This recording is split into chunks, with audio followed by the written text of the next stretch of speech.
Saya perkenalkan, nama saya Rashid Ridho Sani, saya Direktur Jenderal Penegakan Hukum, Lingkungan Hidup dan Kehutanan. Kami juga menyampaikan apresiasi penghargaan sebesar-besarnya kepada teman-teman media yang sudah hadir dalam kegiatan press conference ya, berkaitan dengan penanganan pencemaran udara di Jabodetabek. Kami memahami peranan media sangat penting dan kami juga harus menyampaikan kepada publik progres-progres yang kami lakukan berkaitan dengan penanganan pencemaran udara ini.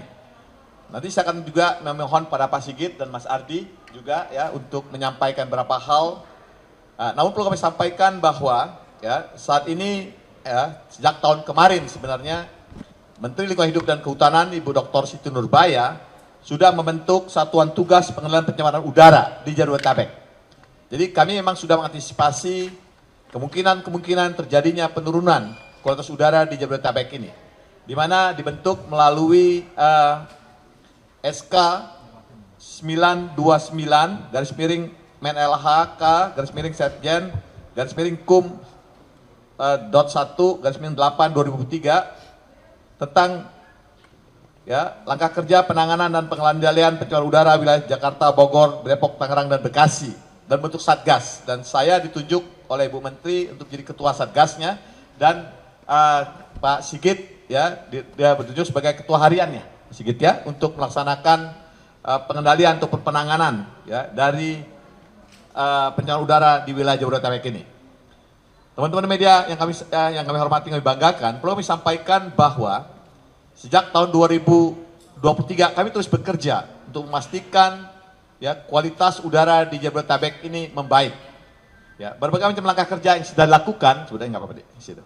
Ya, antara lain melalui Satgas ini, ya pertama adalah kita mengidentifikasi ya sumber-sumber pencemar wilayah udara dalam wilayah Jabodetabek. Kemudian kita lakukan juga pengawasan emisi gas buang kendaraan bermotor, pengawasan terhadap kepatuhan ya atau ketaatan perusahaan, serta juga kita melakukan juga peningkatan ya penegakan hukum. Kita melakukan juga penegakan hukum dan juga penerapan teknik-teknik untuk modifikasi cuaca dan juga upaya untuk penurunan peningkatan kualitas udara dan menurunkan emisi ini, serta juga kita melakukan juga upaya-upaya untuk pengurangan pencemaran melalui penanaman pohon. Itu langkah-langkah dilakukan oleh Satgas sejak tahun 2023. Langkah ini terus dilakukan. Memang saat ini menghadapi suatu situasi di mana memasuki musim kemarau, ya terindikasi terjadinya penurunan kualitas udara. Jalan aja ini nggak apa-apa, sejalan. Ya, terjadi penurunan kualitas udara di wilayah Jabodetabek. Ini tim Pak Sigit ini sudah memasang 16 peralatan ya di Jabodetabek, Pak Sigit ya. Kurang lebih berapa? 60 di seluruh Indonesia. Ya, kita sudah memasang seluruh Indonesia peralatan otomatis ya, EKMS, Air Quality Monitoring System di seluruh Indonesia. Termasuk di Jabodetabek ini ada kurang lebih 16 yang kita lakukan pemasangan. Terus, ya, memang kita lihat ya, tadi, ya, kita bisa melihat memang terjadi penurunan kualitas udara pada tahun 2023. Ya, penurunan ini kemudian kita lakukan, langkah kemarin kan banyak kita lakukan operasi-operasi, termasuk tadi disampaikan ke-7 langkah tersebut dilakukan yang kami lakukan tadi, ya, mulai dari identifikasi sumber, kemudian uji emisi, pengendalian kendaraan bermotor, dan ada langkah-langkah lain, Pak Sigit, nanti Pak Sigit bisa jelaskan bagaimana mengatasi pencemaran udara di kendaraan bermotor ini, dan juga kita lakukan penegakan hukum, termasuk juga kita lakukan kegiatan-kegiatan modifikasi cuaca dan penanaman pohon. Memang kita bisa melihat ya, pada tahun 2023 kita melakukan kurang lebih pengawasan di 63 kegiatan, ya kita lakukan juga penghentian pada 29 kegiatan, dan juga kita berikan sanksi. Yang tidak kalah penting juga tahun kemarin kita juga melakukan penghentian penutupan kegiatan pembakaran secara terbuka. Karena indikasi kami penyebab dari penurunan kualitas udara Jakarta ini paling tidak ada 3 hal. Pertama adanya ya emisi dari kendaraan bermotor. Kemudian emisi dari kegiatan atau usaha seperti pabrik-pabrik yang menghasilkan emisi juga berkontribusi untuk penurunan kualitas udara Jakarta, Jabodetabek, dan juga yang ketiga adalah berkaitan dengan kegiatan-kegiatan pembakaran sampah secara terbuka. 3 hal ini Pak Sigit ya. Nah, kami lakukan terus monitoring itu. Berkaitan dengan penanganan saat ini, memang data di kami menunjukkan bahwa terjadinya penurunan kualitas udara di Jakarta dalam beberapa waktu ini. Sebenarnya kami sejak bulan Mei sudah antisipasi ini. Kami memanggil ya kurang lebih berapa ratus perusahaan Mas kita panggil. Terus Mas jalan terus nih. Terus saja. Berapa? Ini. Ya balik lagi. Ya. Ya, kami memanggil kurang lebih 250 ya. Dunia usaha, kami mohon kepada mereka untuk mengantisipasi kemungkinan terjadinya penurunan kualitas udara ini dengan mengendalikan pencemaran ataupun mengendalikan emisi dari kegiatan mereka secara ketat. Ini kami sudah lakukan ini, ya, antisipasi ini. Dan selanjutnya kami sampaikan, kami monitor terus. Ya, kami punya titik-titik monitoring ya. Kami punya titik-titik monitoring. Ini kondisi hari ini ya, Mas Ardi. Ini bisa ini. Di mana? Keluarnya dashboardnya. Kita keluarin dashboard kita. Jadi kami punya sistem. Kami punya sistem terkoneksi dengan beberapa. Ya ini ya. Ini kondisi saat ini. Memang ada beberapa lokasi yang terindikasi tidak sehat. Ya, ada 2 station ya di sini ya. Ini saat ini. Ya, mohon izin saya berdiri. Ya, perlu saya jelaskan untuk mengetahui kondisi kualitas udara kita membagi menjadi 5, Mas Sigit ya. Ya, 5 indeks. Pertama adalah indeks yang 0 sampai 50 hijau. Ini baik. Sehat. Sedang, tidak sehat,